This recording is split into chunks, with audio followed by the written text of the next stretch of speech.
जैसे आपको अच्छा लगेगा सुन करके कि ये जो बीच में हरे रंग के चक्र है, इसको हम नाभि चक्र कहते हैं। नाभि चक्र में किसका वास है? लक्ष्मी नारायण का। लक्ष्मी नारायण का वास है। लक्ष्मी नारायण अगर जागृत हो जाए तो लक्ष्मी का वास हो जाता है। लक्ष्मी का वास और पैसे के वास में एक बड़ा फर्क है।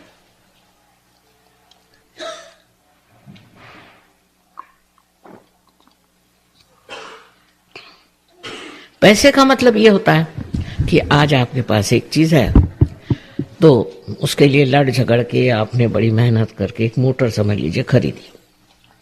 मोटर घर में आई लेकिन संतोष नहीं आया, समाधान नहीं आया। अब आप कहते घर बनाओ, फिर आपने मेहनत करके घर बनाया, उससे भी समाधान नहीं आया।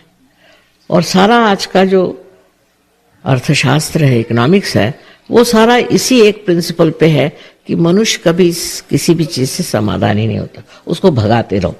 आज ये खरीद तो कल वो खरीद, तो कल वो खरीद, तो भी जो खरीदता है, इतनी मेहनत करता है, इतना पैसा लगाता, उसका समाधान नहीं प्राप्त होता।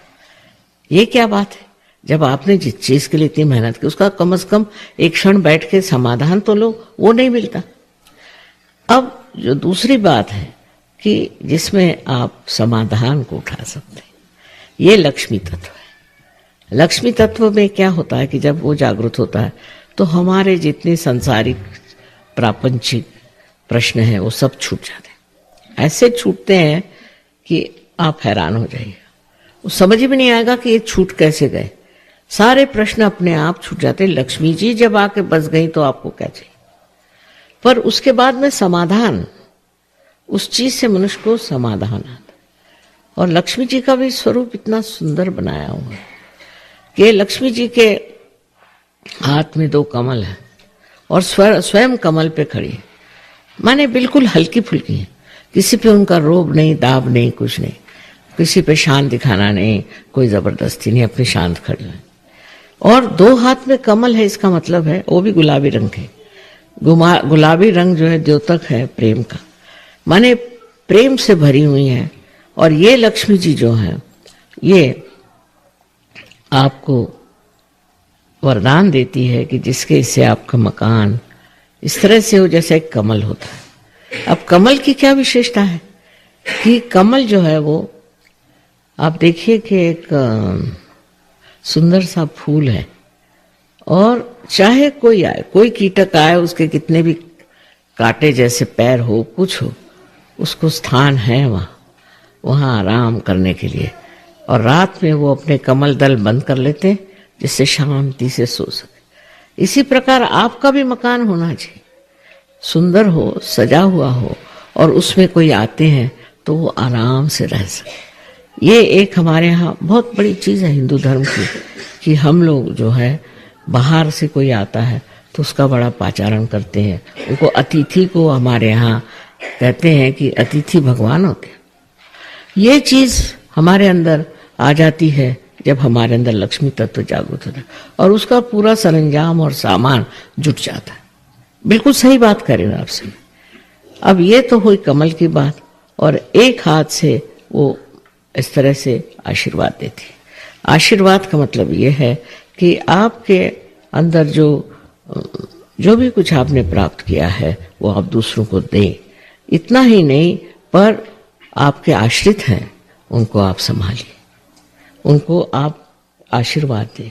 जो आपके आश्रित हैं, आपके नौकर हैं, चाकर हैं, रिश्तेदार हैं, सबको आप आशीर्वादित करें। और चौथा हाथ जो है वो इस तरह से है, माने आप दानी होना चाहिए, आपको दान करना ही चाहिए।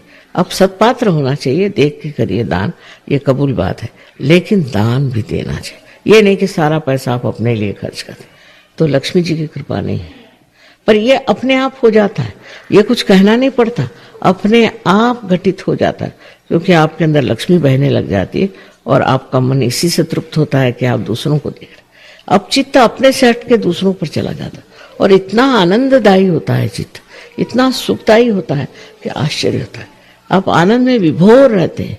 अब ये देखिए, तो परदेसी लोग यहाँ बहुत आए थे, सिवाय उनको भाषा मेरी समझ नहीं आती, पर तो भी कुछ भी माँ कह रही हो तो भी हमें उसमें मंत्र ही है, माँ जो बोल रही मंत्र ही है, और बैठे रहेंगे। इस तरह के 72 देशों में लोग हो गए, और हिंदुस्तान में बहुत ज़बरदस्त है। मैं कहूँगी कि कलकत्ते में भी हमें तो स्टेडियम लेना पड़ता है, पर जब बाहर आए हुए हिंदुस्तानियों को पता नहीं क्या हो जाए कि ज़रा कुछ गड़बड़ी है मामला।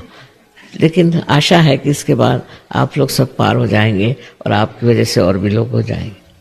तो सबसे बड़ी बात है कि पार हो जाना माने अपने को जानना। ये जब तक आपने जाना नहीं, तब तक आपने जो कुछ भी जाना सुख बेकार है, और तब आप प्रेम के सागर में बहने लग जाए। तो एक ही अक्षर प्रेम का कहा हुआ है कि जो ने एक अक्षर प्रेम का जान लिया तो उसको और कुछ जानना ही नहीं है। वही चीज घटित होने की है और होना चाहिए। अब फिर मैं कहूंगी कि आपको कुछ सवाल हो तो पूछ ही लीजिए, पर बहुत टाइम मत दीजिए क्योंकि टाइम कम है, मुझे भी जाना है आश्रम में। तो आप जो भी चाहें सवाल पूछ सकते हैं।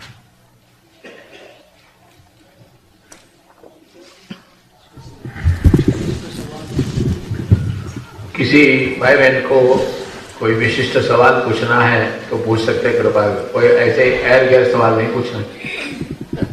विषय के साथ संलग्न आप पूछ सकते हैं, कृपा करके।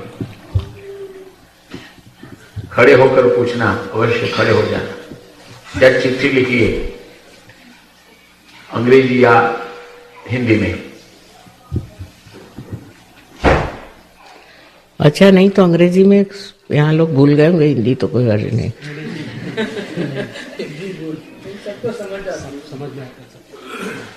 आपने फरमाया था कि हिंदी में बोलेंगे, तो मैंने कहा हिंदी में बोलेंगे। हिंदी में ठीक है। अच्छा, सवाल नहीं है। अच्छा, फिर जागृति ले लीजिए।